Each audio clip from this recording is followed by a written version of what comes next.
All right, so we're going to introduce Kurt Busch with Syntiant Corporation. Welcome to our coverage here at CES. So, Kurt, tell me tell us all about Syntiant. Give us your elevator pitch. So, thank you for having us today. Absolutely. We're super excited to be here at CES. Syntiant was started in 2017 with this idea that the world needs a new type of processor. We had seen that deep learning or artificial intelligence has transformed compute in the data center. And we are bringing about that same transformation in edge devices. So Syntiant recently shipped we have 20 million units deployed in the field today, and they're doing things like voice recognition, some sensor work, some image recognition. Basically, what AI at the edge does, it allows your machines to be able to listen, to be able to see, to be able to feel, and to be able to speak. And that is what Syntiant is doing, is we are making AI truly a pervasive technology. So talk to me then about some of the actual practical that maybe folks don't even know there's a Syntiant chip in a device or item that they have. What type of things are you embedding in now? Sure. So we are designed today into things as small as earbuds to as large as automobiles. And Syntiant's claim to fame is we bring a large amount of deep learning performance into an extremely small power envelope. So we can add AI to any type of battery-powered device. And it's quite obvious that you see in an earbud because you don't have a very big battery if you want to add a voice interface to an earbud, but also in an automobile where you want to do always-on AI, perhaps sitting on a car battery, sitting on a 12-volt battery for 2 weeks in an airport parking lot. Right. So any type that you want to have anytime you have some kind of energy restraint, the Syntiant chip is the right solution to bring AI to that device. So as far as processing power, oftentimes now it used to be easy.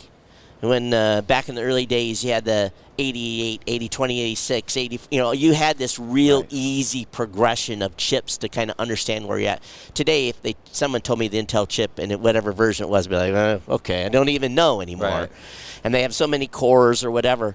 What are you guys actually looking at then in your chip technology? It's got to be small if it can go in an earbud, obviously. Right.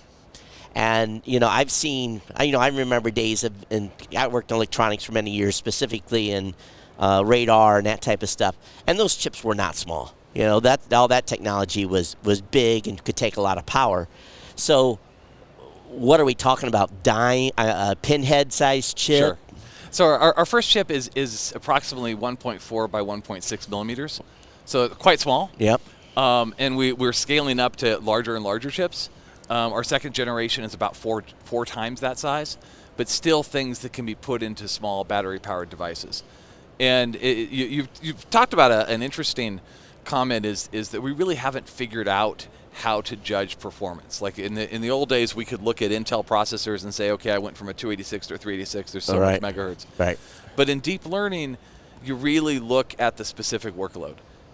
Are you doing a voice recognition? Are you doing an image? Are you doing a sensor? And you look at, can I do something like glass break for a year on a coin cell battery? Gotcha. So you look at those types of issues. And it's not like it's being used as a computer would be for multi-purposes. It has a distinct job to do, it's a distinct subroutine. Thus, the processing power really doesn't have to be extraordinary. It just has to do the job. Exactly. It has to do the job, and usually, there is no substitute for horsepower.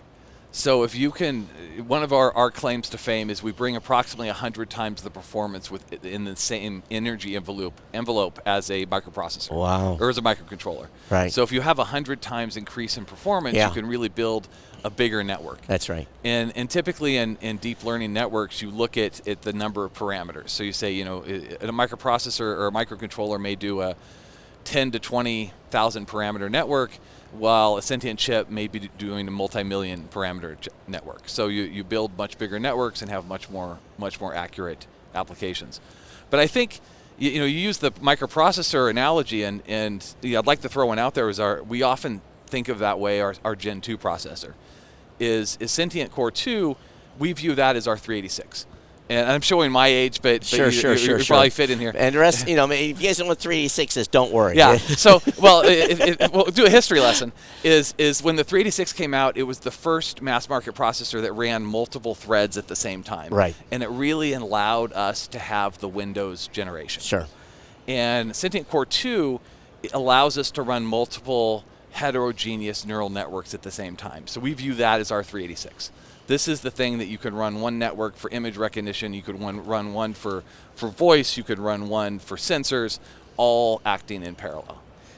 My car, I have the ability to get on an app and kind of get a status check when it's been parked for a week or two. But after a couple of weeks of being parked at a parking garage, it starts to shut off some of that reporting just because the vehicle hasn't been started, probably the energy consumption. So I'm assuming that major car manufacturers are probably looking at you to be able to extend that lifetime that they can be providing those types of reports back and monitoring, like you said, the glass break or whatever it may be, so that even if the car hasn't been started in 2 weeks, then it's still checking in. Yeah, with the Syntiant devices, you could run sort of the equivalent of Sentry mode for several weeks without ever really impacting your 12-volt battery for a long period of time. And we see a lot of excitement in that.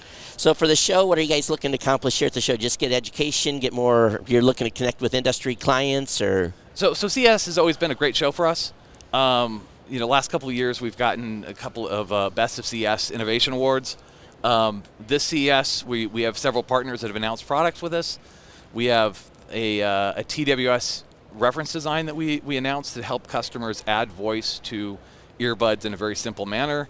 We have a wireless energy solution with Energis that was announced. We have this really exciting medallion that basically with Zenfinite that brings your smart speaker effectively to something that you carry around with you. Effectively, it's your digital buddy. Awesome. That you would have a always-on smart speaker with you at any given time. And then we had an announcement with Ceramic Speed around using our device in industrial IoT to measure the lifespan of bearings. And so you can see really from consumer applications to kind of all the way up to industrial. Is that really AI is being deployed in all of these types of things. The new world we live in.